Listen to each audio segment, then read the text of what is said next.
Salam sejahtera buat kita semua. Sudah pukul 15.30. Ini jam rawan kalau dalam metodologi akademik ya, sangat rawan. Makanya tadi istirahatnya agak lama, setengah jam, supaya bisa sambil menyiapkan kopi dan snack rekan-rekan sekalian. Hari ini materi praktek ya, karena tadi di situ udah ada legal reasoning atau argumentasi hukum, dan hari ini sesi ketiga ada teknik wawancara klien. Sebenarnya sebagai lawyer itu dua kunci ini merupakan pintu masuk ya, di samping surat kuasa. Surat kuasa itu nantilah, belum tentu dia bisa kita yakinkan. Paling berat dalam profesi kita ini adalah meyakinkan orang. Itu adalah pekerjaan paling sulit di dunia advokat. Jadi nanti tolong rekan-rekan gali pengalaman pemateri kita pada hari ini, Ibu Temi Simaremare SMH. Beliau merupakan advokat wanita yang pada saat ini di kancah Sumatera Utara lagi di top level ya. Jadi kantornya ada di MH Tamrin ya, bukan MH Tamrin Jakarta ya, MH Tamrin Medan ya. Jadi beliau sudah sangat menguasai teknik-teknik wawancara klien. Kepada Ibu Temi Simaremare, kami persilakan dengan segala hormat. Apakah Ibu langsung co-host atau kami yang pandu, Bu? Ya, terima kasih. Dipandu juga boleh? Ibu, ya dipandu aja, Bu. Bahan-bahan apanya udah ada? Bahannya sudah ada, Bu. Bahannya sudah ada, biar share screen, Bu ya. Oke. Baik, ya. Silakan panitia untuk di share screen materi Ibu Temi. Kami persilakan, Bu. Selamat sore.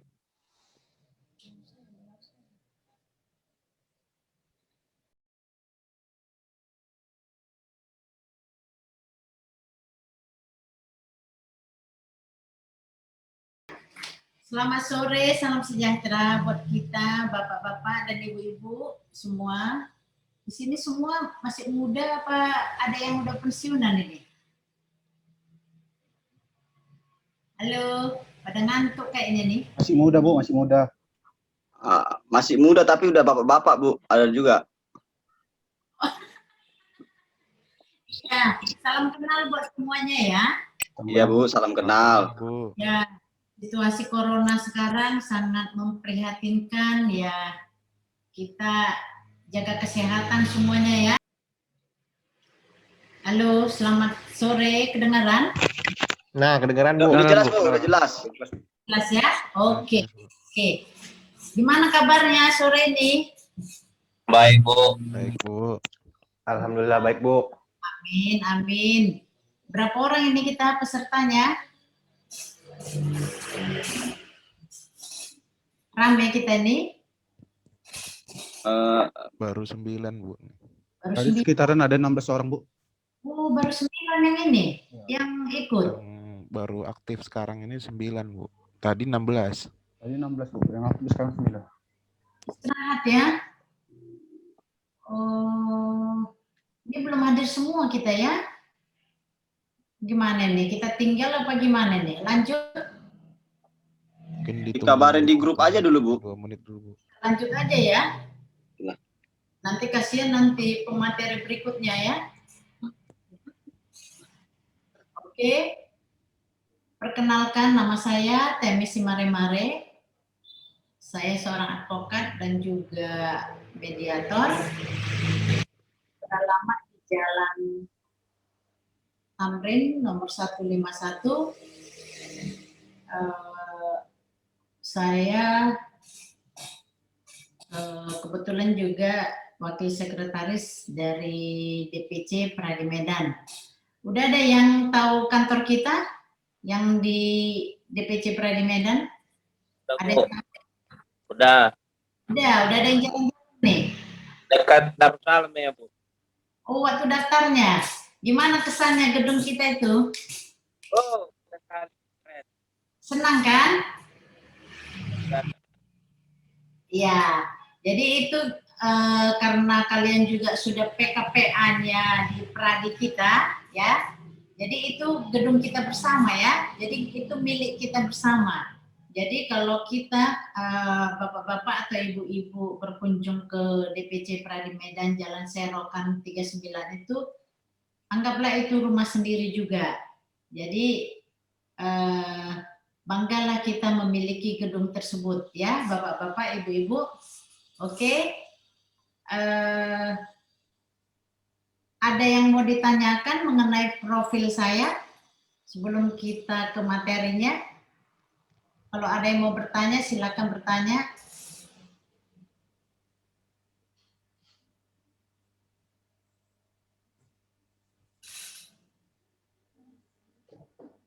Kalau profil udah ya, udah cukup ya? Cukup, Bu. Cukup ya, oke. Materi kita hari ini mengenai teknik wawancara klien ya. Ini sangat penting sekali karena tujuan kita juga untuk mengikuti PKPA ini kan untuk mengetahui bagaimana teknik kita untuk mendapatkan klien, bagaimana cara supaya si klien tersebut tertarik untuk memakai jasa kita, ya. Ini ada teknik-tekniknya. Oke, lanjut, Bos.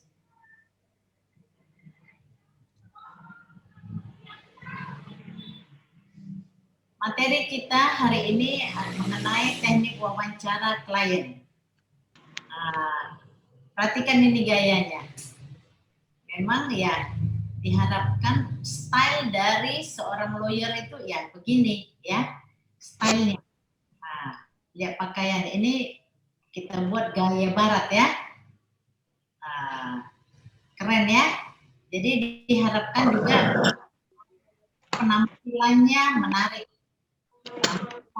Karena kita juga diharapkan penampilan kita menarik karena calon klien tersebut pandangan pertama melihat kita dari ujung kepala sampai ujung kaki. Jadi kita ambil contoh yang dari barat biar agak lebih keren ya. Oke, lanjut.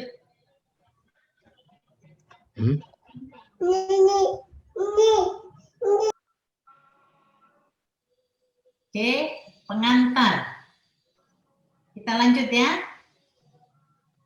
Sebagai skill atau keahlian wawancara bukanlah suatu yang dapat dipelajari secara menyeluruh dengan membaca satu textbook atau buku teks atau belajar cepat dalam satu hari sebelum ulangan. Cara yang terbaik untuk mempelajari keahlian wawancara adalah melalui jalan praktek. Ya, ini sebenarnya seperti Bapak Ibu kan masih dalam tahap belajar, ya, pendidikan advokat. Jadi Bapak Ibu kan masih teorinya. Namun untuk menarik supaya klien itu tertarik kepada calon lawyernya, calon advokatnya, atau calon penasihat hukumnya, diperlukan ada suatu praktek yang kontinu ya. Jangan saya pengen pengacara karena banyak juga itu. Saya pengen pengacara ya, nggak ada pekerjaan lain, ya.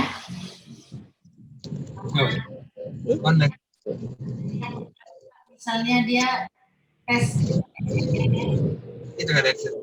perusahaan lain nggak lulus, ya udahlah. Saya mau pengen pengacara aja lah, nggak ada lagi pekerjaan yang lain. Diharapkan jangan sampai begitu, ya. Jadi terkadang kalau terpaksa mengerjakan sesuatu itu hasilnya tidak maksimal ya Bapak Ibu. Jadi untuk mempelajari kalian wawancara ini diperlukan praktek yang kontinu ya. Oke, ada ungkapan lama yang mengatakan Allah bisa karena biasa ya. Praktek secara kontinu ya. Jangan ya malas. Jangan ya, karena untuk menjadi lawyer yang tangguh itu harus kerja keras, harus smart, harus banting tulang ya. Jangan ada pemikiran capek kali jadi pengacara, capek kali. Jangan banyak mengeluh, harus enjoy, banyak belajar. Ya kalau bisa memang ya belajar magang di kantor pengacara supaya melihat pemilik kantor tersebut bagaimana dia beracara. Jadi bagaimana cara dia berpraktek. Jangan langsung ya, banyak juga sih ya, baru dilantik langsung buka sendiri, tapi saya tidak menyarankan itu karena kurang maksimal hasilnya nanti. Oke, kita lanjut. Akan tetapi ada beberapa cara yang dilakukan untuk meningkatkan kemampuan untuk wawancara. Ya, ada cara. Lanjut, host. Mengapa perlu wawancara? Ini dia. Ada 3 alasan penting melakukan wawancara.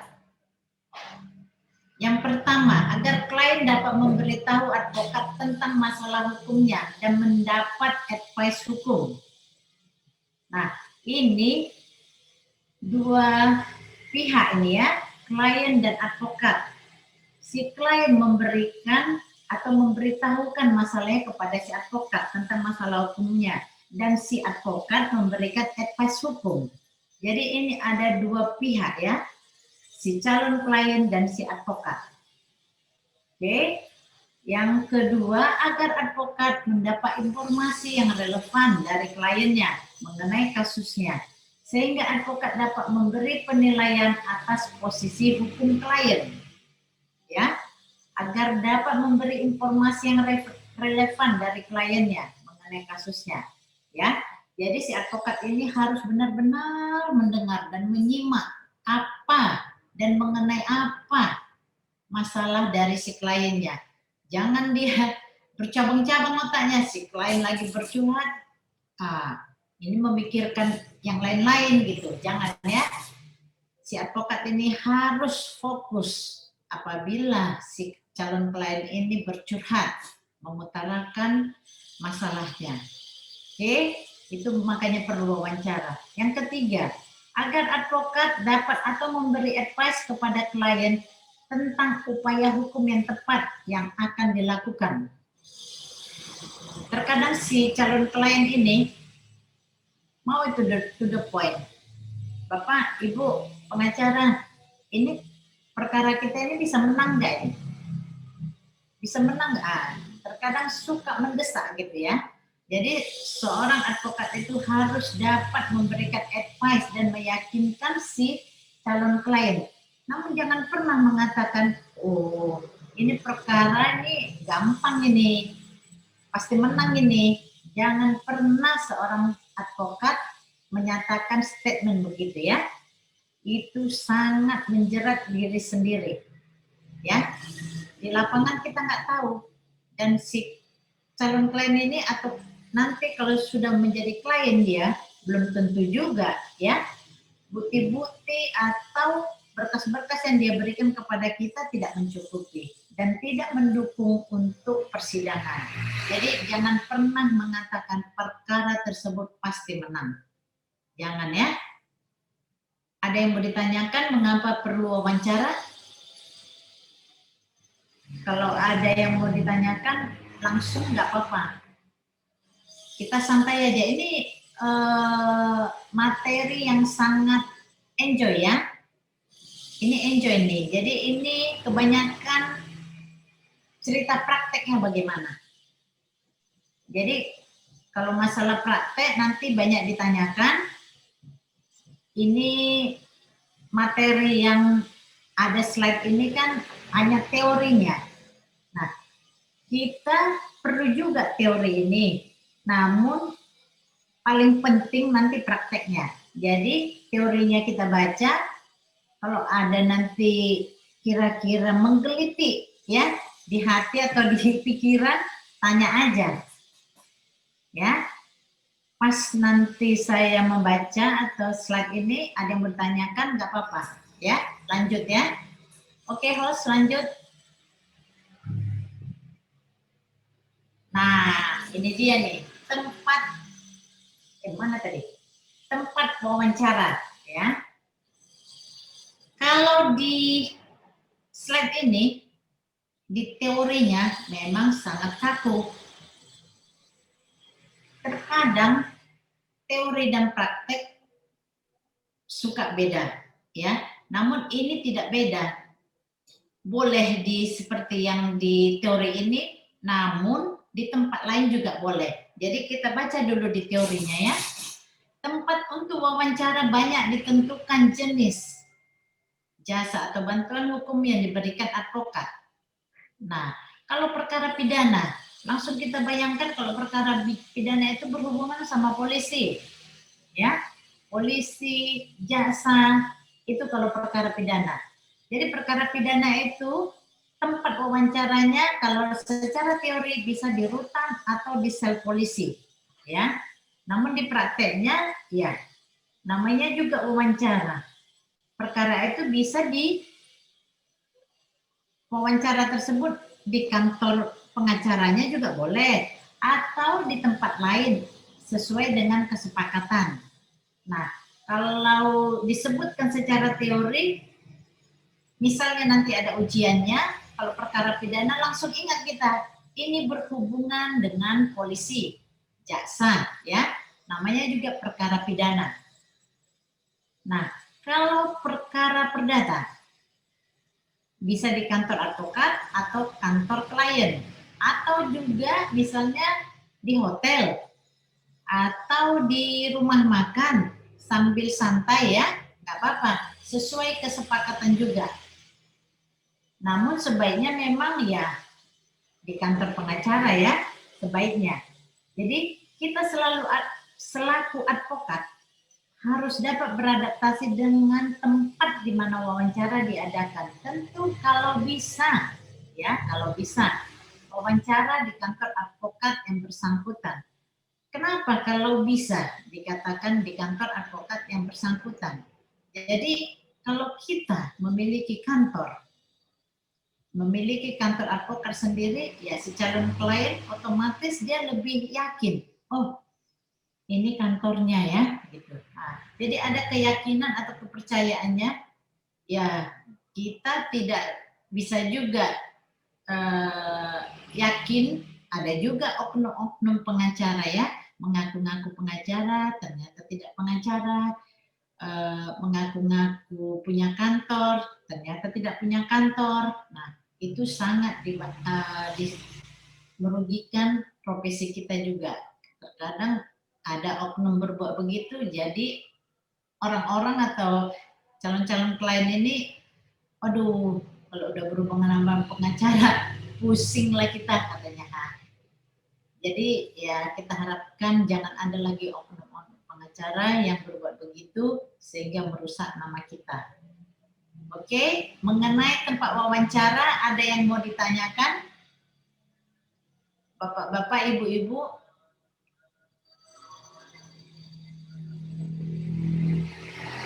Lanjut ya.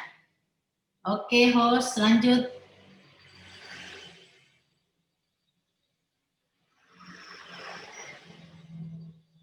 Persiapan untuk wawancara, ya, persiapan untuk wawancara. Advokat harus mempersiapkan diri sebelum wawancara dengan menyiapkan konsep tentang apa yang perlu diketahui dan ditanyakan pada klien. Nah, kalau secara teori begini bahasanya, ya, seorang advokat diharapkan mempersiapkan, ya, konsep tentang apa yang perlu diketahui. Namun kenyataannya dalam praktek bagaimana kita mempersiapkannya, kita aja belum ketemu, ya. nggak mungkin kita mempersiapkan, misalnya dia datang tiba-tiba, si calon klien itu datang tiba-tiba, langsung mengatakan dia ada masalah mengenai limbah. Bagaimana kita mempersiapkan masalah limbah? Jadi diharapkan seorang advokat itu serba tahu, ya, serba tahu. Jadi update dia mengenai limbah, lingkungan, mengenai kriminal, mengenai korupsi, perceraian, utang piutang, semuanya harus dikuasai. Jadi jangan pernah mengatakan kepada calon klien, wah saya belum pernah itu menjalankan perkara mengenai limbah. Jangan pernah ya. Sempat kita mengatakan nggak pernah atau tidak mengetahui mengenai masalah begitu, ya wassalam lah kita nanti ya. Ada tekniknya itu nanti untuk menyelesaikan kalau kita tidak atau belum mengerti mengenai masalah yang belum pernah kita tangani. Oke. Advokat harus berusaha agar klien mempunyai kesan pertama yang baik terhadap si advokat. Dan ini biasanya bertahan lama. Ya, kita sebagai seorang advokat mempunyai kesan pertama. Maksudnya kita menyambutnya dengan senyuman, ya, senyum. Senyum itu sangat perlu karena pandangan pertama. Jangan mukanya muka ketat, ya, sok wibawa. Gimana ya, terkadang ada aja yang jaim gitu ya. Kalau saya rasa saya nggak pernah gitu ya. Jadi kalau kesan pertama itu sebaiknya humble ya, fleksibel, senyum. Jadi kesan pertamanya, wah ramah ini pengacaranya. Kesan pertamanya sudah seperti merangkul gitu loh. Jangan merasa, wah serem banget ini pengacaranya. Jangan ada kesan begitu. Nanti kalau ada kesan begitu, menakutkan, seram. Kalau ada kesan calon klien gitu, biasanya nggak mau dia bikin puasa. Untuk berbicara pun dia sudah malas ya. Jadi kesan pertama itu buat supaya si calon klien tersebut tertarik kepada kita. Ya, itu bisa lah ya bapak-bapak, ibu-ibu. Kalau wawancara diadakan di kantor advokat, maka si advokat mengatur ruang rapat yang nyaman dan menyediakan waktu untuk itu. Jangan sampai sering ada interupsi baik karena bunyi HP atau telepon dari luar ke kantor ya. Mengenai ini sering sekali. Terkadang saya juga kalau berkunjung ke kantor rekan lain, ya terkadang rekan ini juga melakukan hal apa yang salah gitu. Pernah saya di suatu kantor advokat, saya tidak usah sebutkan namanya, dia sedang memberikan advice kepada calon kliennya. Kebetulan saya berkunjung ke sana. Namun saya melihat si calon klien itu sangat keberatan dengan si advokat tersebut. Saya melihat mimiknya, ya, mimiknya, cara memandangnya. Karena si rekan tersebut sebentar-sebentar dia mengangkat handphonenya. Padahal si calon klien itu sudah berusaha untuk mengutarakan apa masalahnya. Dia dengan sangat seriusnya mengutarakan masalahnya, isi hatinya. Namun si advokat tersebut seperti ogah-ogahan aja dia. Dan setiap bunyi handphone, dia pasti angkat. Saya aja yang rekannya melihat tersebut, waduh, geleng kepala saya. Kenapa harus begitu ya? Dan memang ya setelah selesai mereka wawancara, saya memperhatikannya si calon klien itu mengatakan, nanti saya pikir-pikir ya Pak, katanya. Nanti kalau misalnya apa, saya datang lagi ke kantor Bapak.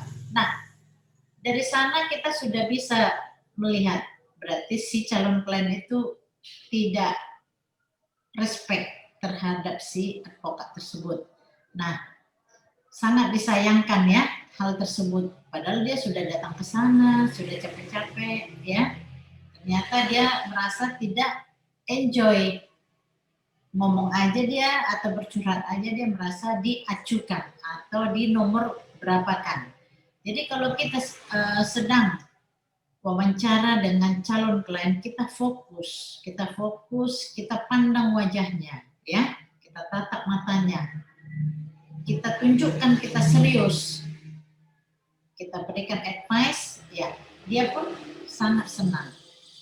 Seketika itu juga dia langsung untuk bilang, teken puasa lah Bu, teken puasa lah Pak. Nah, kalau dia menyebutkan besoklah teken puasanya atau nanti pikir-pikir, oh udah gak ada lagi tuh ya Bapak Ibu. Jadi ya kita berharap tingkah kita, ya perilaku kita sebagai advokat, kita harus bercermin, ya bercermin bagaimana caranya supaya si calon klien bisa teken puasa langsung kepada kita. Jangan sampai dia mengatakan pikir-pikir dulu ya Pak, pikir-pikir dulu ya Bu. Nah, itu bakalan tidak jadi. Oke? Perilaku harus dijaga ya Bapak Ibu. Ya, ini kita lanjut. Kalau tidak mendesak, beritahu resepsionis atau sekretaris untuk mempending telepon yang masuk dan HP dimatikan. Atau beritahu pada resepsionis atau sekretaris untuk menerima panggilan masuk. Jangan kita sibuk-sibuk menerima telepon, waduh, ya. Jadi si calon klien merasa dia tidak dinomorsatukan, tidak fokus untuk menangani perkaranya. Jadi dia ada perasaannya, nggak nyaman ini pakai pengacara ini. Sedang wawancara aja sudah begini. Nah, apalagi kalau nanti menangani perkara saya, apakah ini advokat bisa serius? Ya, oke. Jadi teknik kita berbicara kepada calon klien itu pun harus kita pelajari. Ya, perilaku. Jangan kita karena merasa kita advokat, ngomong kita juga ya. Terkadang si calon klien ini banyak orang pintar loh, ya. Jangan salah, banyak orang pintar. Namun karena dia mempunyai masalah, dia memerlukan seorang lawyer. Jadi kita harus hati-hati. Seorang pengacara harus tetap belajar. Jadi update dengan pengetahuan yang terbaru. Pengetahuan lama juga jangan ditinggalkan. Oke, lanjut. Persiapan wawancara ada yang mau ditanyakan? Bapak Ibu? Enggak ada, Bu. Ada, oke. Struktur wawancara. Nanti mungkin selesai ini kita tanya jawab ya mengenai prakteknya ya. Di prakteknya nih sedap nanti. Baik, Bu. Wawancara. Struktur wawancara pada umumnya dapat dibagi ke dalam 3 bagian. Pembukaan, ya. Terus materi utama wawancara. Yang ketiga, kesimpulan. Mengenai pembukaan ini, seperti telah dijelaskan di atas, kesan pertama, ya, senyum, ya, senyum, jangan merungut. Bedakan wajah senyum, bedakan wajah merungut, kan beda kesannya. Jadi kita sebagai seorang pengacara perlu juga frame atau kaca yang panjang itu, kan ada kaca yang panjang itu, yang satu badan itu perlu itu kita beli itu. Bercermin kita kan, kita lihat kaca itu, bagaimana kita kalau senyum, bagaimana kita kalau merengut, mana yang lebih baik, ya. Terus kita lihat juga di kaca yang panjang itu, kan ada kaca yang panjang itu, banyak itu dijual. Saya juga beli itu buat itu di kantor. Jadi kalau anggota saya datang, kalau misalnya, itu kaca dulu, ngaca. Penampilan pun perlu, ya. Jadi berkaca yang panjang itu dari ujung kepala sampai ujung kaki bisa kita lihat. Jadi jangan biasakan wajah itu meremut, ya, meremut. Kayaknya susah kali. Ya, jadi terkadang si calon klien itu nanya, sehat Pak, sehat Bu katanya. Kan bahaya tuh kalau udah sampai dia melihat kita seperti kurang sehat gitu loh. Jadi kalau si calon klien udah melihat kita sehat, energik, semangat, dia pun jadi semangat. Jadi kalau si calon klien melihat kita, duduk pun kita gini, gini ya, ini masalah di praktek ini beda dengan di teori ya, gini kita, terus wajah begini, jadi si calon klien juga melihatnya, nggak sedap ini pengacaranya nih, nggak energik gitu ya. Bagaimana dia mau menangani perkara saya, dia aja lemas-lemas, dia aja sakit-sakit, ya. Jadi kalau kita berjumpa dengan calon klien, kita usaha kita energi, semangat, semprotkan wangi-wangi itu ya, jangan lupa ya, wangi-wangi ya, nggak harus yang mahal-mahal. Dan penampilan kita juga ya harus inilah ya, layak ya. Oke, seperti telah dijelaskan, kesan pertama biasanya membekas lama pada diri klien, dan karena itu harus berupaya klien dapat kesan pertama yang baik ya. Kesan pertama yang baik. Oke, mulai dari pintu masuk atau ruang tamu kita temui klien dan antar ke tempat duduk untuk wawancara ya. Jadi si calon klien ini juga namanya juga manusia biasa ya, Bapak Ibu, perlu juga untuk diservis ya, dihargai. Jadi kalau kita menyambutnya dengan senyum ramah, menyambutnya dengan mempersilakan masuk ke ruangan kita, mempersilakan duduk, dia merasa lebih dihargai ya. Itu nggak apa-apa, nggak ada salahnya ya. Bukan jadi kita jadi rendah derajat kita, enggak, itu ramah tamah, itu sangat diperlukan. Jadi kesan pertama itu sangat membekas pada pandangan pertama ya, seperti orang kayak mencewek juga ya kan, pandangan pertama ya. Jadi kalau pandangan pertama udah nggak menarik ya nggak mungkin lagi kan didekati. Nah kalau pandangan pertama sudah menarik, kemanapun didekatinya itu harus dapat. Begitu juga dengan calon klien dengan advokat. Pandangan pertama sangat diperlukan. Jadi seorang advokat itu yang harus menjaga kesan pertama yang baik tersebut. Oke, kita lanjut, host.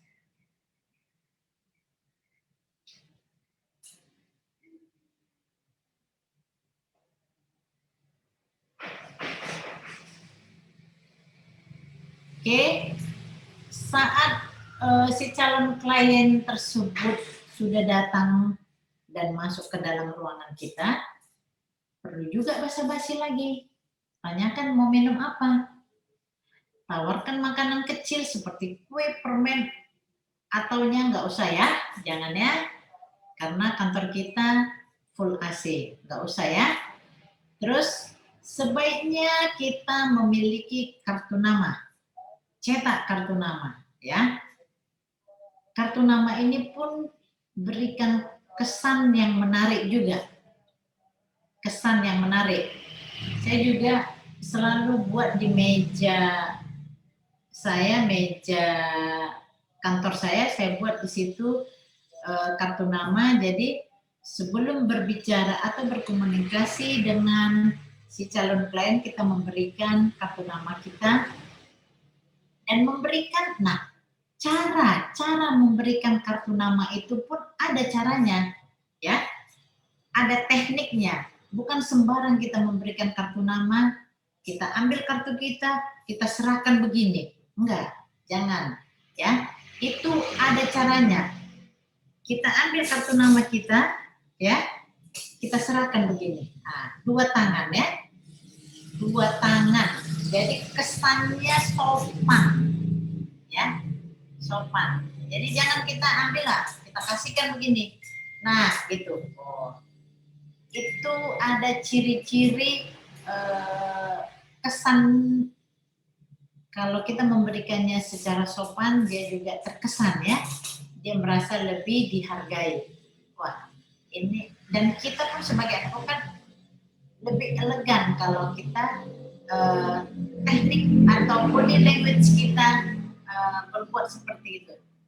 Nah, kalau kita menyerahkan kartu nama dengan cara begitu, itu juga sudah memberikan kesan yang baik buat si calon klien. Berarti kita juga menghargai dia. Kita memberikan kartu namanya dan kita menghargai kartu nama kita dengan memberikan kartu nama tersebut dengan sopan, dengan 2 tangan ya. Jangan memberikan 1 tangan. Ini Pak, itu seperti memberikan kepada orang umum, bukan calon klien ya. Jadi kalau kita memberikan dengan 2 tangan itu sangat beda. Sangat beda. Selain kita menghargai kartu nama kita, si calon klien juga merasa dia dihargai. Oke? Baik juga sebentar untuk berbasa-basi, ya. Misalnya menanyakan apa dapat kesulitan ke kantor kita. Nah, perlu basa-basi, ya. Jangan langsung to the point. Apa masalahnya nih Pak, Bu? Jangan ya, perlu basa-basi. Di mana tempat tinggal klien itu perlu ditanyakan ya. Dan sebagainya. Terkadang saya bertanya juga, Bapak atau Ibu dapat informasi kantor ini dari mana? Terkadang kan si calon klien itu datang ke kantor kita bukan karena lewat dari kantor kita. Bukan karena itu. Terkadang ada juga memang rekom dari kawan atau rekom dari klien-klien kita yang terdahulu, ya, dari saudara klien kita terdahulu atau tetangganya, temannya. Nah, itu perlu juga kita ketahui. Dan kita akan senang dan bangga apabila direkom oleh mantan-mantan dari klien kita terdahulu. Berarti kita, nama baik kita dan kepercayaan mereka kepada kita masih terus terjalin dengan baik dan mereka percaya kepada kita. Oke? Pada kesempatan ini, jelaskan maksud wawancara dan katakan akan mencatat wawancara tersebut, tapi semua informasi yang diberikan klien bersifat rahasia. Ya, tetap mengatakan informasi yang diberikan klien bersifat rahasia supaya dia pun merasa nyaman. Ya, oke. Klien diminta untuk memberikan keterangan apa adanya agar advokat dapat menilai kelak. Ya. Jadi terkadang klien ini memberikan informasi juga tidak langsung semuanya, tidak seluruhnya dibukanya. Jadi kita sebagai seorang pengacara, advokat, ya berusahalah untuk mengorek-ngorek, untuk menggali apa aja permasalahan. Jadi kalau misalnya ada yang menyangkut, ada yang seperti kurang ini, nggak apa-apa, kita tanyakan aja kepada siapa, si calon klien. Langsung aja bilang, ini kalau kita mau menanganinya dengan baik dan sungguh-sungguh, ya diperlukan kerjasama yang baik antara advokat dan klien. Nggak apa-apa kita utarakan, karena kita sebagai advokat juga mau bekerja dengan baik dan benar, supaya si klien kelak nanti tidak kecewa dengan hasil kerja kita. Jadi dari awal bicara aja langsung terus terang. Jangan ada yang ditutupi ya Bapak Ibu. Karena semua ini dalam perjalanan persidangan atau dalam nanti ada masalah di lapangan, semuanya harus Bapak Ibu utarakan kepada kita. Jangan ada yang ditutup-tutupi. Jadi nanti kerjasama antara klien dan advokatnya terjalin dengan baik dan benar. Oke, lanjut.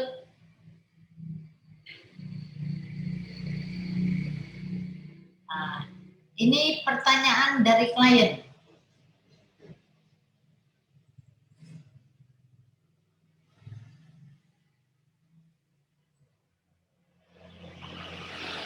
Kita harus memberi kebebasan pada klien untuk bertanya, ya. Jangan kita potong-potong atau jangan bertanya gitu loh Pak, jangan ya. Kita harus memberi kebebasan pada klien untuk bertanya. Kalau ada perlu dia ketahui, ya. Advokat tentu harus mengendalikan agar jangan melenceng dari maksud dan tujuan wawancara. Di negara yang hukumnya Anglo-Saxon seperti Inggris, Singapura, India, dan lain-lain, untuk klien yang menjadi tersangka atau terdakwa, hal biasa untuk menanyakan apa klien mengaku bersalah atau tidak. Di Indonesia tidak lazim. Namun zaman sekarang di Indonesia sudah lazim. Inilah kalau teorinya. Di prakteknya sudah sering saya lakukan itu. Misalnya si calon klien ini sudah menjadi tersangka. To the point aja kita sebagai pengacara yang menanyakan. Sudah mengakui nggak dia bersalah? Ya, supaya kita juga bisa atau berpikir, oh mau dibawa kemana nih perkaranya? Ya, kalau dia sudah mengakui bersalah, ya kita berusaha untuk mengurangi hukumannya ya. Namun kalau dia tidak mengaku bersalah, kita berjuang ya, berusaha kita untuk membebaskannya. Ya. Jadi kita ada visi kita, oh kalau dia sudah mengaku bersalah, ya memang harus dihukum.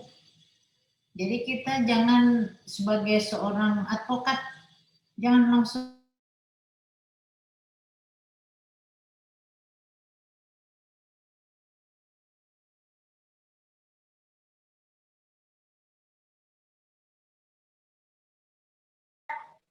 sudah bersalah atau belum. Ya, jadi harus kita berbicara dari hati ke hati dengan klien kita. Materi yang tadi mana sebelum ini?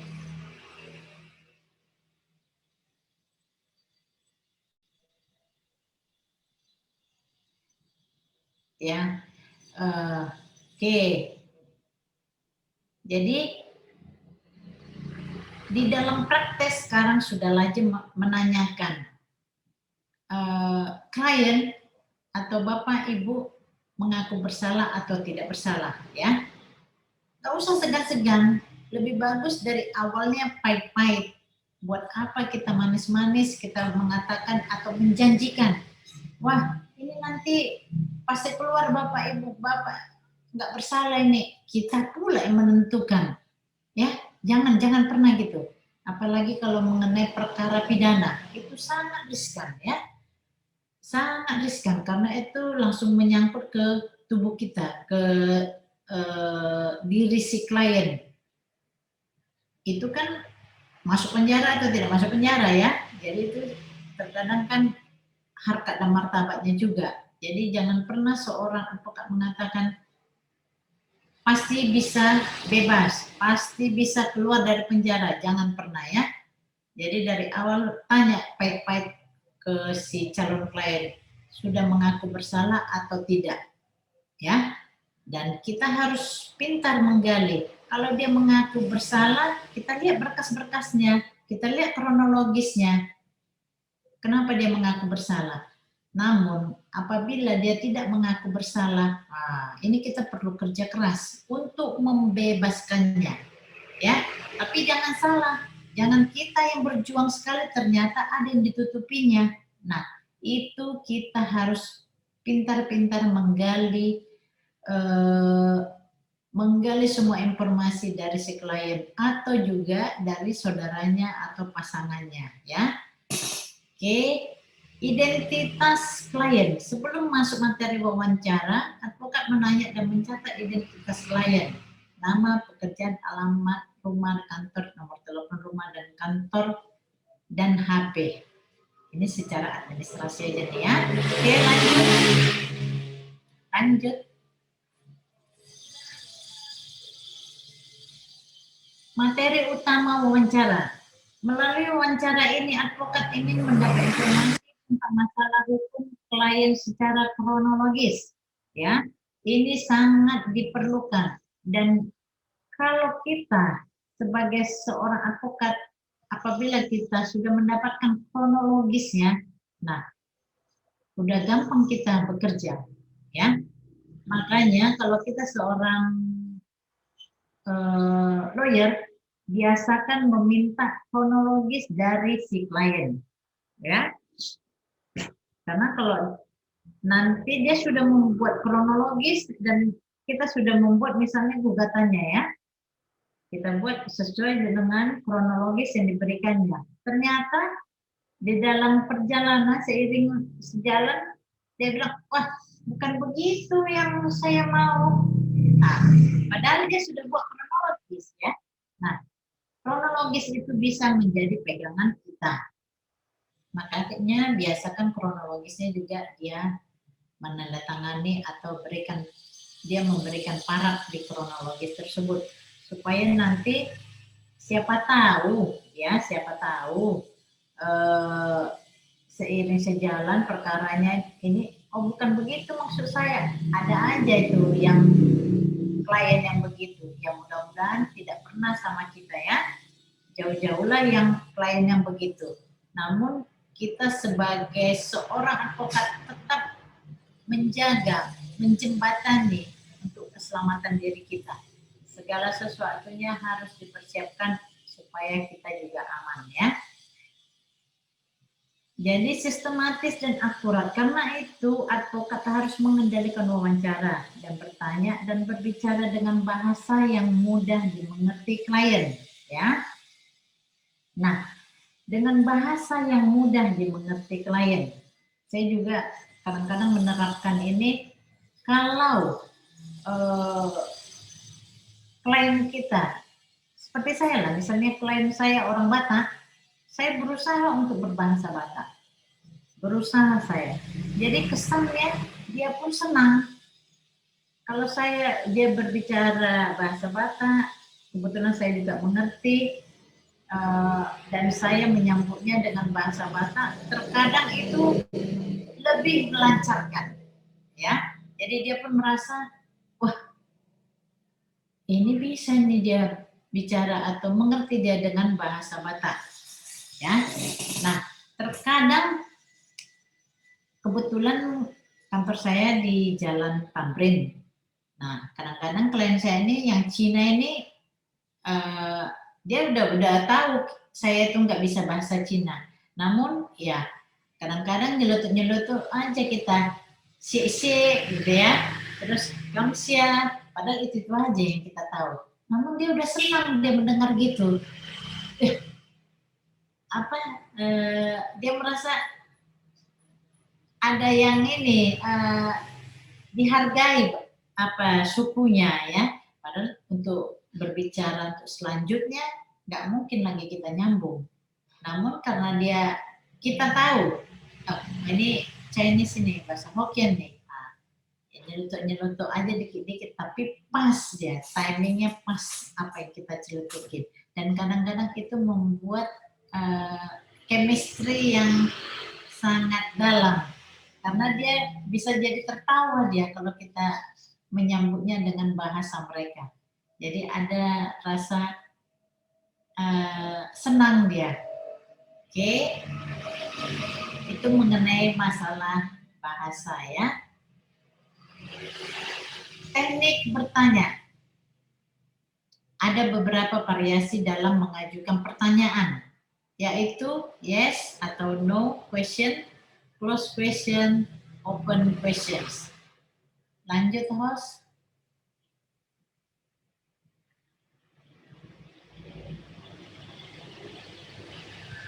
Setiap variasi pertanyaan mempunyai plus dan minus, dan tidak ada variasi yang lebih baik dari yang lain.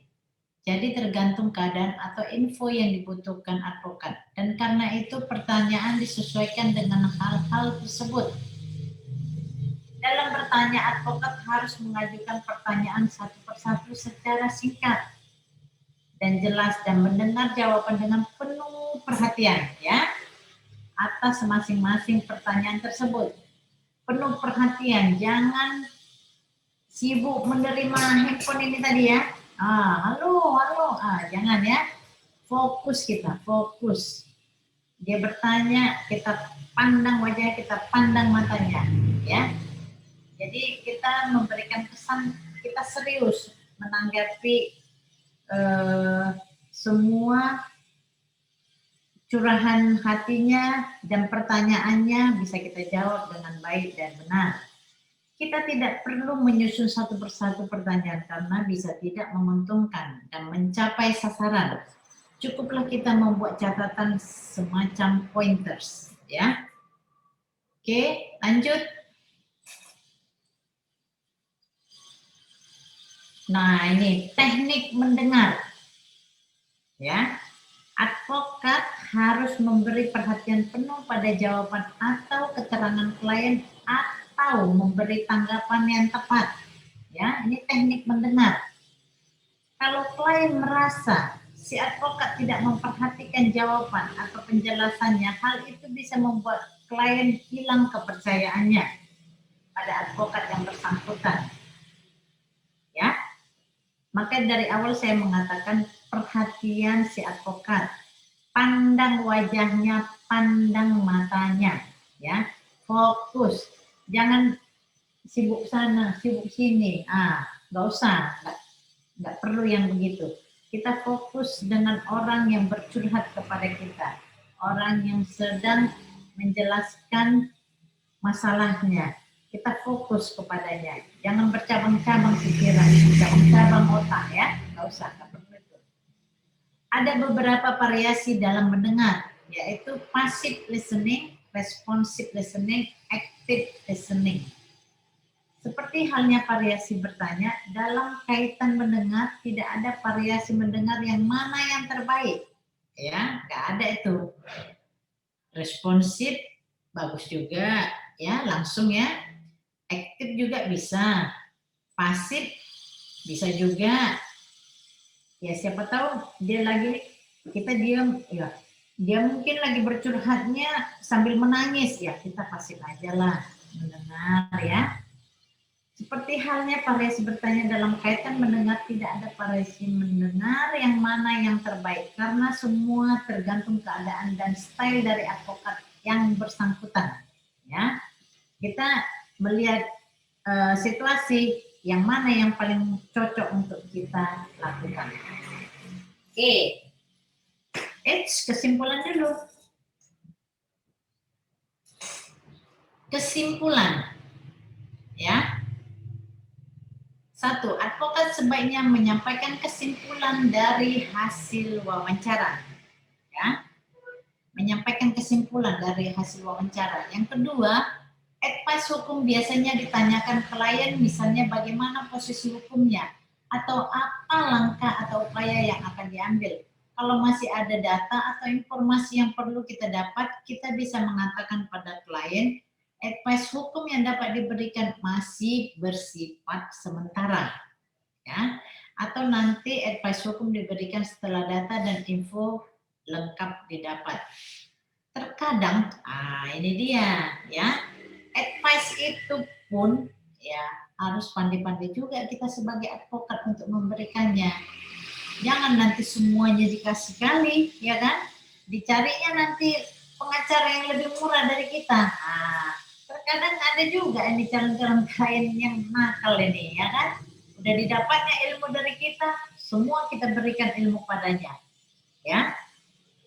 Dia sudah mengerti, dicarinya nanti pengacara yang lebih murah dari kita. Nah, di situ pun kita harus hati-hati. Jangan yang urgen-urgennya kita kasih.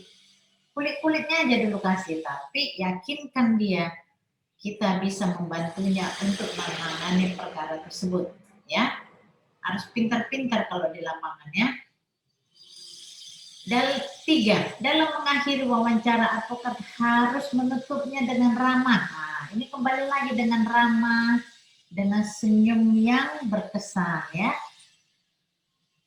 Dan bersahabat agar kesan klien dari keseluruhan pertemuan baik. Advokat menyalami klien dengan hangat dan mengucapkan terima kasih serta mengantar ke pintu keluar. Nah, ini sangat berkesan sekali. Jadi kita sebagai advokat harus pintar-pintar untuk menjaga penampilan kita, bertingkah laku, tutur kata. Jadi body language kita ini pun perlu untuk kita atur, kita style ya.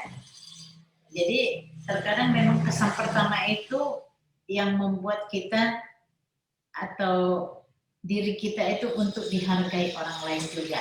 Jadi sebagai seorang advokat tetap menjaga marwahnya dengan tutur kata, body language, dan penampilan. Oke, buat bapak-bapak dan ibu-ibu semua, ada yang mau ditanyakan mengenai prakteknya boleh ya. Kita masih ada waktu.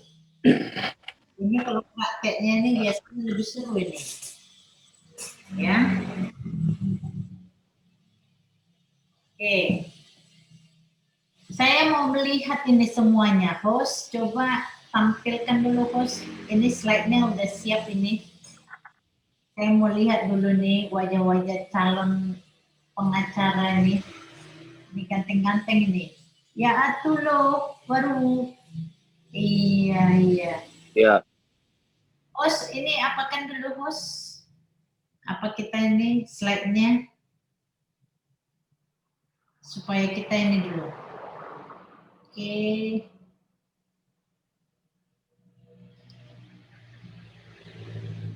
Ini siapa lagi nih? Sunggul Situmorang. Sunggul. Oh, ada ini yang ini baru tambunan nih kayak artis ini ya. Hah? Ya kan? Liza Afriani Tambunan. Wah, kayak artis ini. Artis Medan ya? Mana apanya ya? Nggak gerak-gerak dia. Iya, Bu. Mana apanya? Udah kayak artis kok Liza. Wah, amin ya, Bu. Nah, ini David Sabatino. Wow, ganteng-ganteng kan ya? Nah, ini Irfan Warisman. Ini adik Warisman ini? Hah? Iya, Dek? Bukan, Bu. Bukan ya? Adik jauh. Adik jauh ya? Iya. Yoki Beli Lasen. Iya. Ganteng-ganteng kalian. Oh, ini Pak Rizky. Di mana Pak Rizky nih? Di mana? Rumah, Bu. Di mana, Pak? Lagi di rumah, Bu. Oh, kayak ini layarnya ya, Pak ya, kayak di suatu negara lain. Iya, agak lain ini apa Bapak ini? Iya, Bu. Takjub saya melihat ini, Bapak Pakai laptop, Bu. Pak kegiatannya Pak Rizky? Gimana, Bu? Kegiatannya apa? Oh, saat ini saya freelance, Bu, untuk ngurus-ngurus perizinan klien. Oh, bagus. Iya. Iya, berhubungan sama kerjaan kita, Pak. Memang belum ada terikat di kantor lawyer manapun sih, Bu. Cuman sering main-main ke banyak kantor lawyer. Gitu, Bu.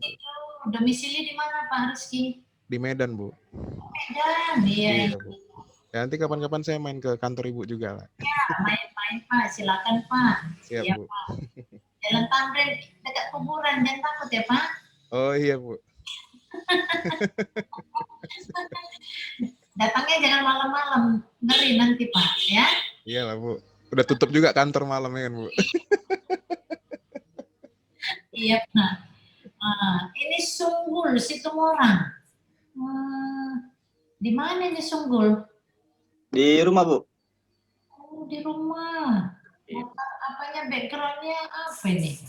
Punya istri itu, Bu. Satu laptop. Oh gitu. Iya, Bu. Iya. Oh, langsung bilang ya punya istri ya. Takut kali Sunggul ini.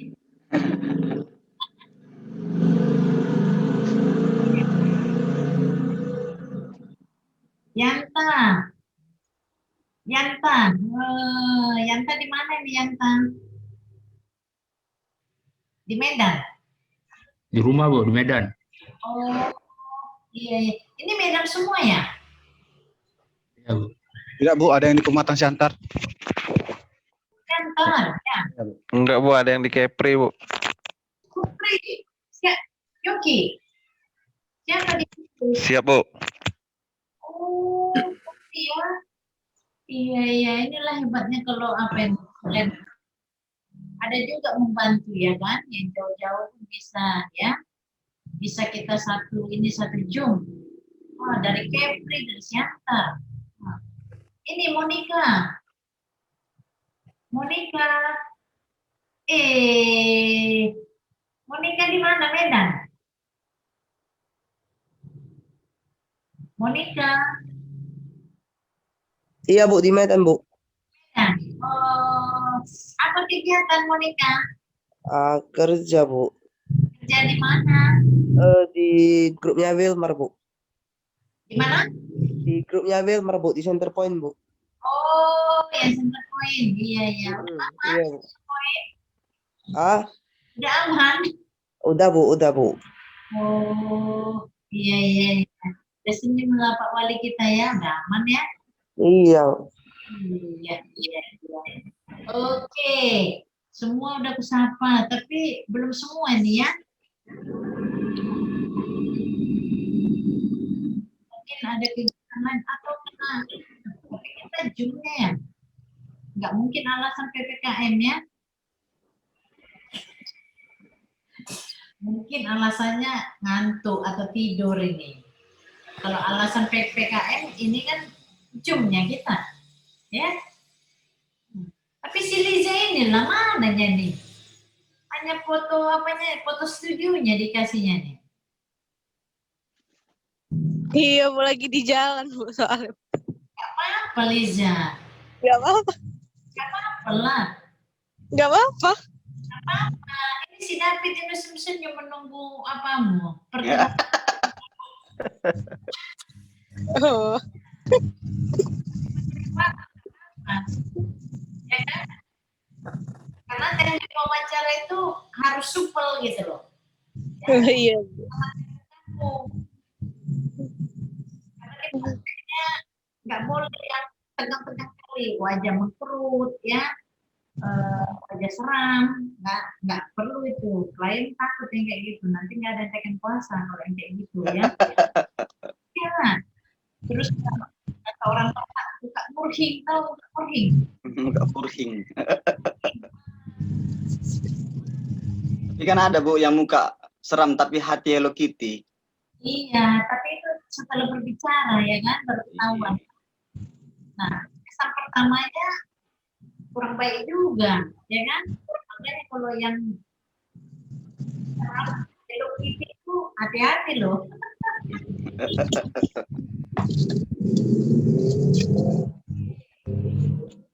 Yang muncul lagi siapa tadi?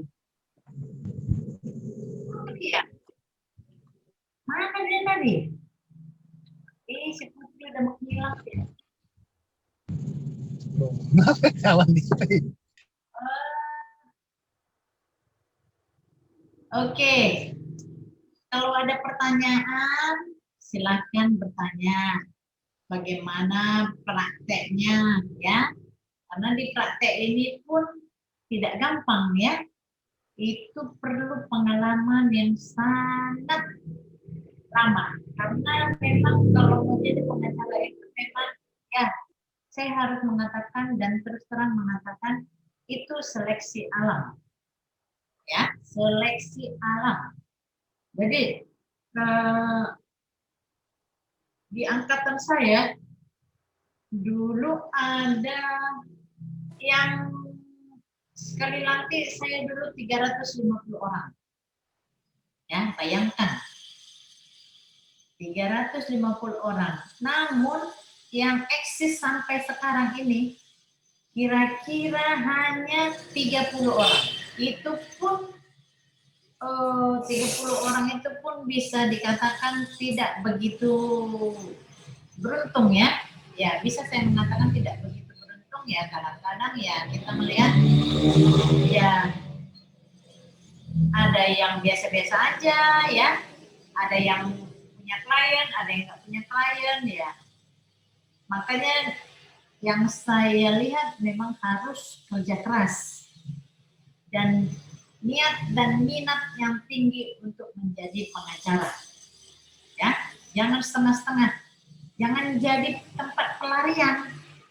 Ya, memang udah dicoba-coba semua. Walaupun memang harus tempat pelarian, ya, usahakanlah itu menjadi mata pencaharian kita. Berusahalah untuk mencintai profesi kita. Ya, jadi kalau kita sudah mencintai profesi kita, mau tidak mau, kita harus kerja keras, belajar dan belajar lagi, pasti berhasil. Yakinlah, pasti berhasil. Tapi kalau kita sudah tidak menghargai profesi kita, masih mau lagi bisnis ini, bisnis itu, mau lagi yang lain-lain lah. Jadi kalau misalnya, kalau sudah tidak cukup usia lagi untuk mencoba CPNS itu, ya udahlah fokuslah ya di profesi kita ini ya. Nggak usah lagi berpikir mau CPNS, mau apa, nggak usah. Jadi kalau yang masih muda mungkin masih mau ya mencoba CPNS. Namun kalaupun tidak berhasil, ya sudah, fokuskan aja ke profesi kita ini. Jadi kita melihat profesi kita ini menjanjikan, ya, menjanjikan. Jadi siapa yang petarung, ya, saya mengatakan petarung karena kalau pengacara itu disamakan dengan seorang yang petarung, tidak boleh lemah. Nah, saya aja sebagai seorang ibu-ibu, ya, ibu-ibu, saya menganggap saya harus sebagai seorang petarung, ya. Jadi saya tidak mau juga kalah dengan bapak-bapak, ya. Harus tetap semangat. Oke, Liza? Mana si Liza nih? Monica? Putri? Iya, Bu. Jadi perempuan, ya kan? Semangatlah. Iya, Bu. Iya, semangat ya. Iya, iya. Monica di center point bagian apa? Legal? Bagian apa? Monica?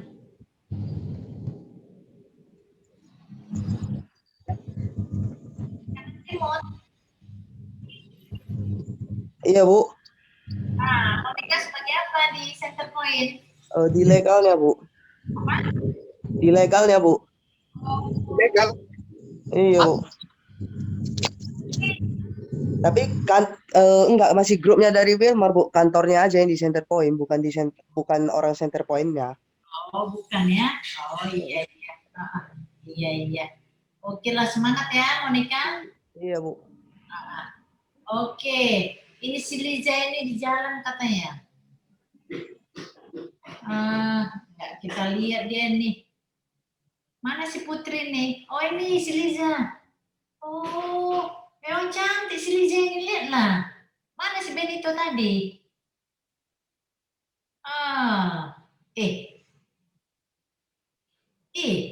Cantik aja malu-malu ya.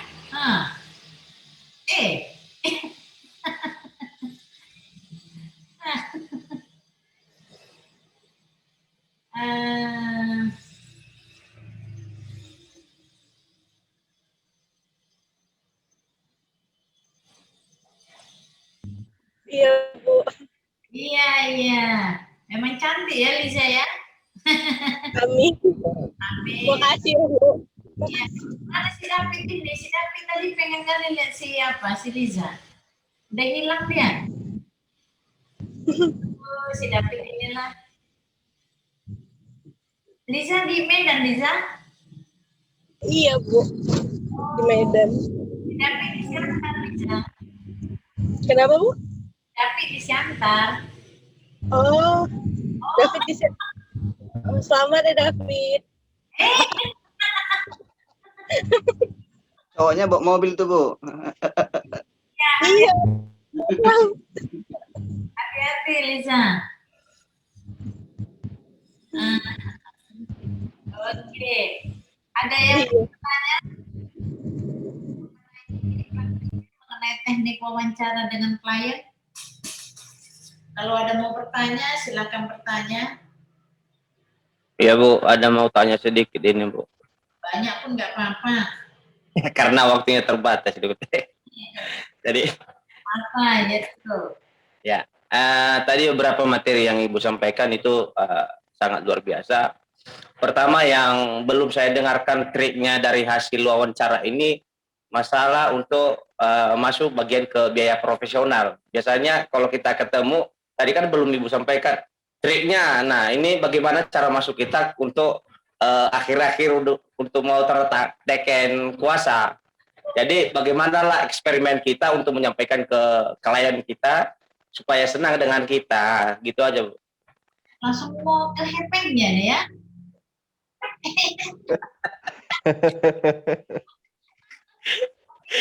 Tujuannya ya kan? Ya. Jadi ini terkadang si klien ini kan bertanya mengenai biaya operasionalnya bagaimana, Ibu, kan gitu. Ya, kita sebagai seorang penasihat hukum harus pintar-pintar kita menentukan budget, ya, budget, dan kita harus, nah ini diperlukan pengalaman suatu kantor, ya. Satu kantor misalnya, kantor teknis di Mare-Mare dengan kantor Pak Braja itu sangat beda, ya. Pak Braja itu sudah hitungan dolar, ya kan? Kita masih rupiah. Jadi kita harus pintar-pintar ya, pintar-pintar melihat si calon klien itu. Terkadang ada juga ini klien-klien noko-noko yang nggak punya uang lah, lagi nggak punya uang lah, banyak itu alasan-alasan. Tapi kita harus punya feeling ya. Kalau kita sebagai yang sudah berpengalaman, kita punya feeling dia mampu nggak membayar biaya operasional untuk kantor kita yang kita sebutkan angkanya. Kita punya feeling. Nah, kalau itu relatif masalah biaya itu dari satu kantor ke kantor lain itu beda-beda ya. Misalnya perkara PMH ya, perbuatan melawan hukum. Nah, seberat mana kita menyelesaikan perkara tersebut? Ya. Jadi kalau kita merasa menyusunnya atau ada pemikiran kita gampang ini, ya kita berikan budget misalnya tadinya kita sebutkanlah misalnya 100 ya kan, kita sebutkan ya kalau karena terlalu gampang pihak-pihaknya juga tidak terlalu banyak, kita buat ya kita kurangi. Namun kalau berkas-berkasnya juga udah sulit, agak rumit, kita menyusunnya juga rumit, itu mempengaruhi ke budget juga. Dan pihak-pihak makin banyak yang kita gugat itu membutuhkan biaya yang lebih besar. Apalagi kalau misalnya pihaknya ada di luar kota Medan, itu pemanggilannya nanti bisa-bisa nanti jadi melalui koran, itu harus dibicarakan dari awal. Ya, nah kadang-kadang bapak-bapak, ibu-ibu karena belum ada pengalaman itu kadang menjadi dilema, maulah dia berantem nanti sama kliennya karena si advokat tersebut sebentar-sebentar, Pak, Bu, ini kurang nih biaya untuk pemanggilan, Pak, Bu, ini kurang ini, Pak. Lama-lama sepertinya kita tidak profesional, si klien pun jadi nggak suka karena terlalu sering kita meminta dia minta ini. Jadi seperti membuat alasan-alasan yang tidak masuk akal. Jangan kita sebagai advokat terjebak dengan masalah tersebut. Nanti kita malu sendiri, bolak-balik kita minta. Nanti biaya makan kami, aduh, jangan pernah gitu ya. Ini biaya makan kami, biaya jalan kami sidang. Jadi kalau setiap sidang diminta lagi, ini dalam kecuali kalau kita sidang keluar kota ya. Kalau kita sidang keluar kota mungkin ada juga klien itu memberikan kita misalnya per sidang kalau keluar kota, kalau jauh ya, misalnya ke Balige atau ke Sidempuan, itu kan lumayan ya jauh ya. Jadi itu biasanya di luar biaya operasional yang sudah disepakati. Ada lagi itu biayanya. Nah, di awal sebelum teken puasa itu harus dibicarakan dan harus sepakat. Nah, kalau memungkinkan ya perkara tersebut, kita sebagai advokat juga meminta adanya suatu success fee, ya. Kalau memungkinkan, kalau perkara tersebut bisa menghasilkan suatu materi yang bisa kita minta untuk kita dapatkan success fee. Namun kalau janganlah misalnya perkara cerai kita minta success fee, ya kan? Di mana success fee perkara cerai? Jadi kita itu harus pintar-pintar dan melihat situasi yang mana bisa kita minta success fee, yang mana yang tidak. Jadi mengenai jumlah biaya operasional, biaya teken puasa tersebut itu relatif, ya, itu relatif. Semua kantor itu beda-beda. Tergantung lidah si pemilik kantor lah itu mengucapkannya itu, ya, kepercayaan dirinya. Jadi kalau kita sudah merasa kita profesional, menyebutkan angka besar pun nggak masalah, ya. Jadi kalau kita tidak percaya diri, menyebut angka itu memang sangat sulit, sangat sulit. Jadi kalau misalnya perkara cerai, kita menyebutkan 50, orang memang kadang, sekali untuk apa itu ya, gitu ya kan. Tapi kalau kita percaya diri menyebutkan itu, ya kan gak ada salahnya gitu. Ya masalah nanti ditawarnya ya silakan gitu. Makanya saya mengatakan dari awal tadi, sebaiknya memang si advokat itu memiliki kantor. Jadi kalau belum memiliki kantor sendiri, buat aja plang di rumah. Ya, plang di rumah. Ada plang di rumah buat di situ ya kan. Kantor pengacara David Sabatino, ya kan? Misalnya gitu. Padahal dia belum ada lah misalnya rekannya atau apanya. Dia masih juga join-join sama temannya. Gak apa-apa. Buat aja plang di rumah. Ya nanti kalau udah punya modal, buka agak ke kota. Atau misalnya di pinggir jalan atau di jalan skip ya dekat Pak Braja ya. Dekat sana ya. Atau di sebelah kantor kami pun boleh ya. Nggak apa-apa ya. Itu kan kita harus bersaing sehat. Jangan merasa bersaing tidak sehat. Ya. Oke. Cocok? Ya dulu? Iya. Cocok, Bu. Oke. Iya. Ada lagi pertanyaan? Kalau masalah duit itulah. Ya, relatif itu. Oke. Ada lagi. Ini Frans Putra Amanda. Apa ini? Hut apa ini? Huta Hayan atau Huta Barat? Huta Galung, Bu. Huta Galung. Bukan Mileni. Huta Galung. Aku Nyonya Tobi. Manalah wajahmu, Frans? On cam lah, Frans. Malu-malu si Frans ini. Oke, ada lagi yang mau bertanya? Pak Rizky mau bertanya, Pak Rizky? Mau bertanya Bu, sedikit Bu. Iya, apa itu? Ini kan saya kan sering aktivitasnya ngurus perizinan klien Bu. Iya. Ada beberapa klien kadang nanya mengenai perizinan suatu kementerian gitu. Nah, sedangkan saya kan masih belum menguasai prosedurnya bagaimana. Artinya harus mempelajari dulu undang-undangnya, paling enggak SOP-nya bagaimana kan gitu Bu. Nah, itu kiat-kiat untuk meyakinkan klien supaya kita tuh tidak terlihat tidak tahu gitu Bu. Itu bagaimana Bu ya? Ada masukan nggak Bu kalau dari Ibu gitu Bu? Minta aja berkasnya, minta aja berkasnya. Jangan pernah mengatakan tidak tahu mengurusnya.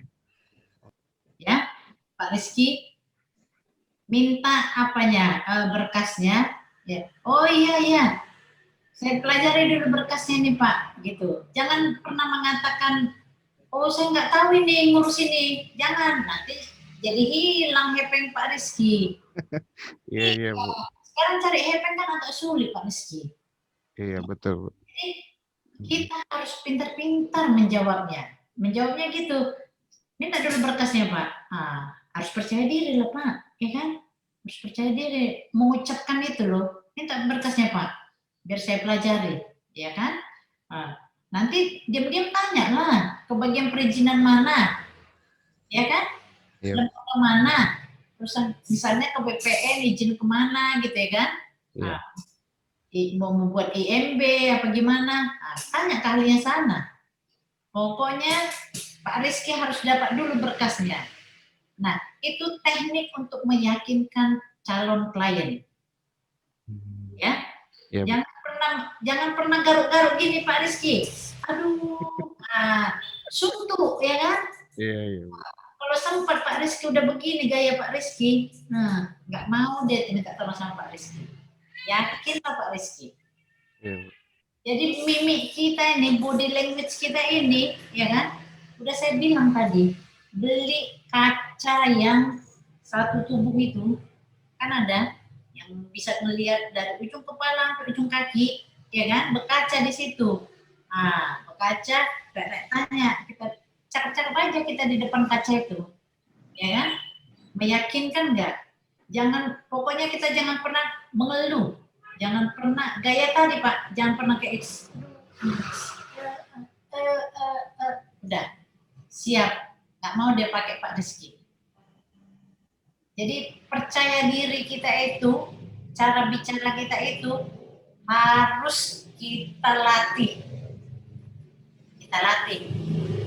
Jangan pernah kemampuanku hanya segininya. Kemampuan itu bisa diasah. Ya, bisa diasah. Yang tadinya biasa-biasa bisa jadi luar biasa. Yang penting ada kemauan dan tekad yang kuat. Ya, itu Pak Rizky. Jangan pernah nolak ya Pak. Iya Bu. Ya. Sama ini Bu, kalau misalnya kan tadi Ibu mencontohkan untuk menyampaikan biaya operasional ke klien tuh dari pihak kita sendiri. Ya. Bagaimana jika kita bekerja sama dengan pihak lain, contoh dengan notaris kah atau dengan lawyer yang lain gitu Bu. Apakah kita perlu mengutarakan atau menawarkan waktu besok ya saya kasih penawaran harganya ke klien, itu bagaimana Bu ya? Atau apa gitu kiat-kiatnya Bu untuk tetap meyakinkan ke klien? Padahal kita juga butuh konfirmasi dari rekan kita. Kalau misalnya dengan pihak lain berapa nih gitu Bu. Gimana Bu? Tekniknya itu sebenarnya antara Pak Rizky dengan rekanan. Itu dulu Pak Rizky. Pak Rizky dengan rekanan harus sepakat dulu. Ya, baru mengutarakan kepada si calon klien.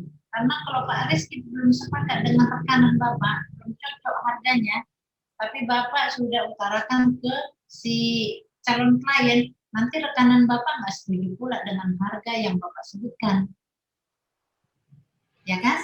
Nanti Bapak bisa dapat cong nanti. Jadi, pertama Bapak harus sepakat dulu dengan rekanan Bapak. Mau buat harganya. baru bicarakan ke si calon klien gitu Pak. Oke Pak Rizky? Berarti maksudnya gini Bu, kan ketika kita ketemu sama klien tuh masih belum sama rekan kita Bu, gitu. Kita masih sendiri. Nah ternyata ada kebutuhan klien ini yang kita butuh bantuan misalnya dari teman yang notaris gitu kan Bu. Nah itu apakah kita sopan nggak seandainya kita, oh kita kasih harganya itu besok ya gitu ke klien tuh bagaimana Bu ya? Apa nggak masalah Bu kita ngomong seperti itu ke klien gitu Bu? Ya, nggak masalah. Yang penting Bapak harus menjaga tata bahasa ya, supaya dia pun tidak tersinggung ya. Sebaiknya Bapak mengatakan, oh ini masalah biayanya harus saya cek dulu nih. Saya bilang aja, saya cek dulu supaya nanti tidak salah menyebutkan saya Pak. Terus terang aja Pak Rizky mengatakan ke si klien tersebut.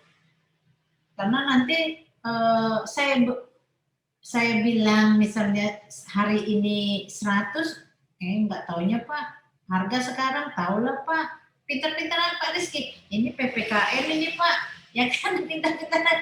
Ini semua gerakan kita mau ke sana mau kemari ya. Jadi biaya ini sekarang nggak menentu nih Pak. Namun berikan saya waktu Pak, 1-2 hari Pak, untuk mendapatkan biaya yang sebenarnya. Gitu bahasanya Pak.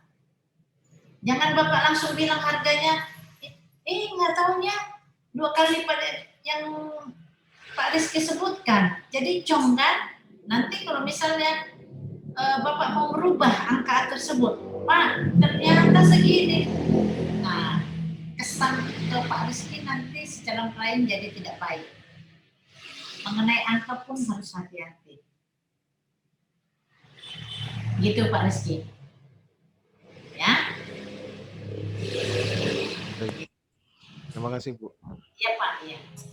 Yang lain siapa ini? Kita udah dilihat-lihat Pak Satria, Braja nih. Masih ada waktu kan Pak? Masih Bu, masih. Masih ada waktu. Takut kita dilihat-lihat. Ada lagi yang mau bertanya? Si Liza masih menyetir. Ini Sunggul.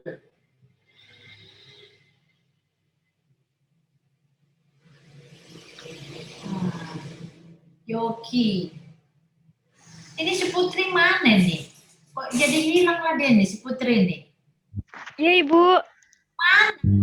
Tadi nggak muncul.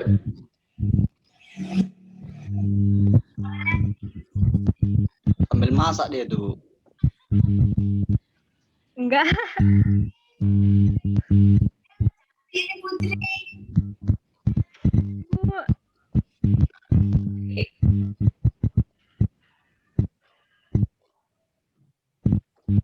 Gimana nih? Gimana Bu? Dari mana Putri? Putri di Bandung Ibu. Medan. Bandung. Bandung. Gimana? Dari Bandung Ibu. Bandung.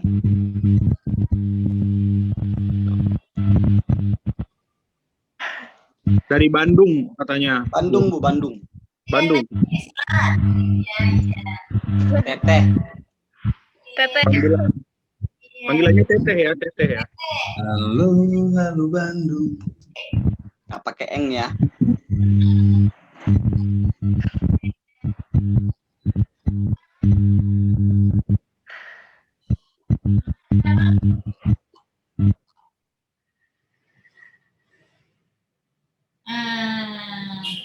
Iya. Oke. Di Yoki hilang lagi. Oke.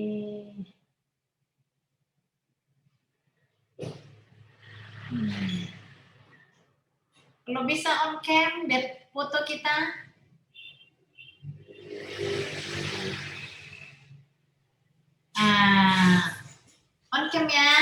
Yoki? Yoki mana Yoki? Si Teteh mana nih? Si Teteh. Monica. Siap. Mana? Panggil dulu David. Siapa itu? Si Liza itu cantik loh. Si Liza itu, David. Kan udah aku bilang tadi, si David di Siantar, aku bilang. Kan dekat Siantar Medan. Dari tol. Udah ada yang punya, Bu. Udah ada yang punya. Yang punya siapa? Cowoknya lagi nyetir, Bu. Si Lisa. Nah, ya betul, Bu. Mana ada kita lihat tadi. Kan belum ada nih. Ya kan? Tadi dia udah menyapa loh. Si Lisa itu. Halo David, katanya. Ini siapa lagi nih? Frans. Mana si Frans? Frans.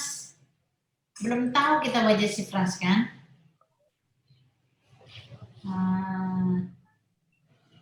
Iya. Kita foto dulu ya. Si Lisa, kayak mana tuh Lisa? Iya, Bu. Masih di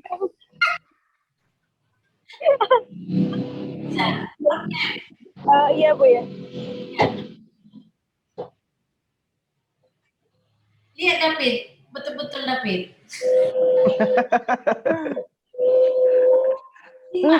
Ya. Nanti alamatnya minta ya sama Pak Braja. Lihat tuh rambutnya ya udah. Mana Lisa? Gak usah ditutup mulutnya Lisa. Lihat David.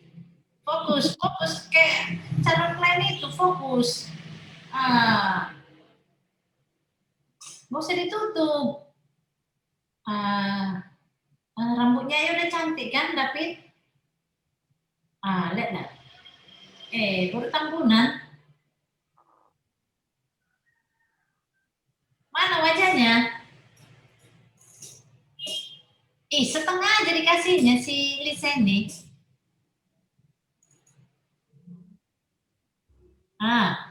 Iya, Bu, ya, Bu. Jadi masih di luar soalnya, Bu. Apa? Lagi di luar soalnya, Bu.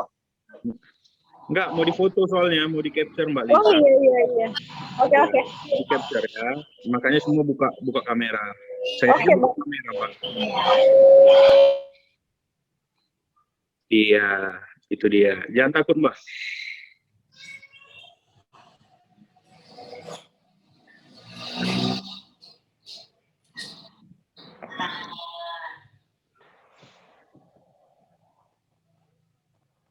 Kita kasih jempol. Satu. Jempolnya jempol.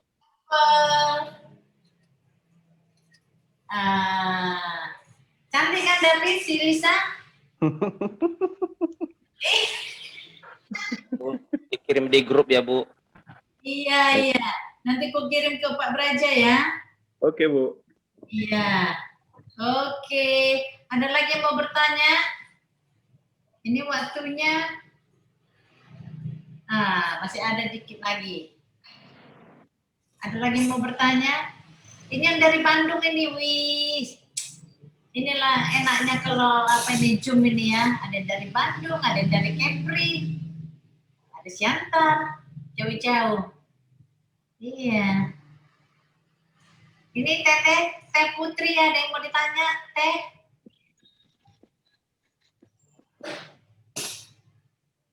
Kuliahnya di mana, Teteh? Jangan dianmut. Di Mana? Di UIN Bandung. Simpang 5.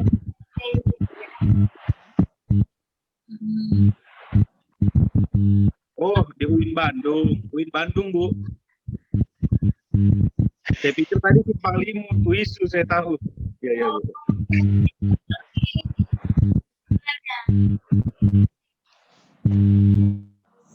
Teteh. Ini si Prasini lah wajahnya nggak tahu ini mana. Suaranya tadi ada.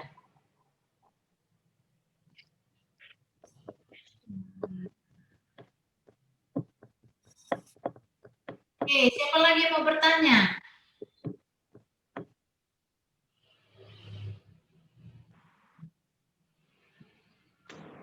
Irfan mau bertanya? Adik Neno Warisman?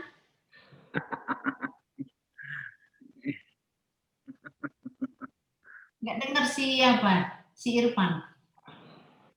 Ada yang mau ditanya Irfan? Adik Neno Warisman? Sementara nggak ada Bu, itu aja Bu. Oh. Sehat kakak kan? Gimana? Mbak Neno sehat? Alhamdulillah. Saya dengar berita sehat sih Bu. Iya lah. Iya. Ini Sunggul, ada yang mau ditanya Sunggul? Kosong Bu. Kosong ya? Iya, pas. Oke. Cukup Bu, cukup. Oh, udah mantap lah itu. Nanti persiapkan diri kalian, bulan 10 bisa ujian kalian. Ikut ujian. Dan ya, semoga yang terbaik semuanya lulus ya. Amin. Amin. Nanti soal-soalnya itu juga. Nanti ada dikasih Pak Braja nanti apanya, kisi-kisinya ya. Pak Braja yang baik nih. Baik Bu, emang Bu. Nanti kisi-kisi yang dikasih cara menjawabnya, ikutin aja arahannya. Pasti lulus. Terus poin-poin di surat gugatan sama surat kuasa itu poin-poinnya itu aja pun pandai-pandai kalian lah kayak mana cara mengingatnya poin-poin tersebut. Mau dimasukkan ke otak, mau dimasukkan ke kepala, kemana, pandai-pandai lah kan. Pokoknya poin-poin tersebut harus tahu kalian. Ya, jadi kadang-kadang menyusun misalnya seperti menyusun gugatan itu, mau saya baca-baca pas mengawas gitu ya, saya baca pas lewat gitu sebenarnya bahasanya atau kata-katanya agak masih rancu ya. Namun kalau sudah terpenuhi poin-poin tersebut, pengawas tersebut hanya melihat poin-poinnya. Jadi poin-poin itulah yang kalian hafal, meletakkan poin-poin tersebut. Misalnya buat surat puasa, udah 1 poin itu yang di atas, di tengah buat nanti Raja nanti memberikan arahan dan bagaimana tekniknya, cara untuk menjawab nanti. Ikutin aja itu nanti. Pasti lulus nanti semua. Itu aja. Sederhana. Ya. Ya. Oke. Jadi Pak Braja, sepertinya sudah waktunya apa ya? Udah mau siap ya? Iya Bu. Ya. Ada lagi yang mau kita sharing-sharingkan? Atau ada arahan dari Pak Braja? Oke, cukup Bu. Kalau memang seandainya Ibu sudah selesai dan teman-teman tidak ada bertanya, kami panitia mengucapkan terima kasih atas kesediaan Ibu untuk kesian kali ini sebagai pemateri di PKPA yang kami laksanakan. Ya. Silakan live Bu kalau memang mau live. Thank you ya Bu ya. Makasih. Selamat sore.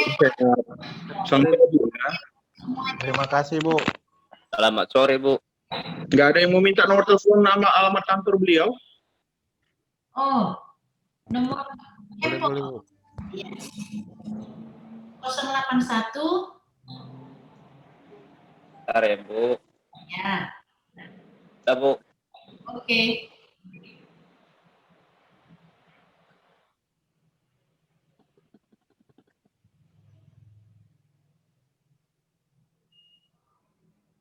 Udah? 081 396 66 23. Udah jelas? Alamat kantor Jalan Tamrin 151 Medan. Jalan Tamrin 151 Medan. depan kuburan ya. Iya, Bu. Ya. Oke. Oke, thank you Bu. Silakan live Bu. Selamat sore, salam sejahtera buat semuanya. Sehat-sehat. Sore juga Bu, terima kasih Bu. Terima kasih Bu. Baik, ya Bu. Amin. Dengan berakhirnya materi dari Bu Temis tadi, maka berakhir pula PKPA untuk hari pertama dalam pelaksanaan angkatan pertama ini. Rekan-rekan, minggu depan kita akan masuk hari Jumat jam 14.00 sampai jam 18.00. Sabtu kita masuk jam 10 sampai jam setengah 6 sore. Kita agak santai karena waktu untuk menghadapi ujian profesi advokat bulan 10 masih agak panjang. Nanti kami akan sharing-sharing bahan-bahan terkait dengan materi ujian di WhatsApp group. Dan kalaupun ada yang mau dipertanyakan, nanti akan kita konsolidasikan di WhatsApp group. Saya harapkan nanti ketika pun sudah tamat atau lulus dari UPA, kita tetap jaga silaturahmi, ya, tetap semuanya stay di grup.